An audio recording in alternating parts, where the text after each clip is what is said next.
Simental zotimiz go'sht va sut yo'nalishida.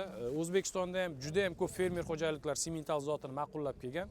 Hattoki bilasizlar, Yuqori Chirchiq tumanida Agroterra degan katta fermer xo'jalik bor. Ham Galfsin, ham simental boqishadi. Asosan buni vatani Avstriya hisoblanadi. No, Germaniya, Yevropaning bir qancha Shvetsiya, Vengriyalarda ham keng tarqalgan.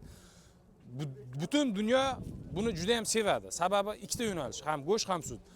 Xitoy davlatida asosan buni go'sht yo'nalishiga ko'proq boqishadi, bizda esa ikkita yo'nalishga qiziqishadi va buni bozor juda ham sevadi. Laktatsiyasi galstinlarga qaraganda unaqa baland emas, past beradi, lekin suti o'ta yog'li. Ya'ni 6000 laktatsiya beriladi bunga boshlanishiga 6000 dan 9000 gacha. Bunda egizak tug'ish koeffitsiyenti boshqa mollarga qaraganda sal ko'proq. Ko'plari buni yana bitta zot bilan almashtirish mumkin, Monbiliard yo bo'lmasam Aysher. Faqatgina semizligiga taqqoslagan holatda. Endi bu albatta go'sht yo'nalishi bo'lgani uchun bu o'ziga yarasha ham et beradi.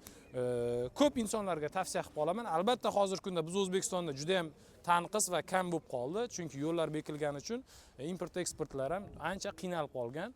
Lekin Rossiyada topsangiz bo'ladi. Ko'pincha shoxli, ko'plari mana mollarimiz ko'rsatyapmiz, shoxi bilan bo'lish kerak.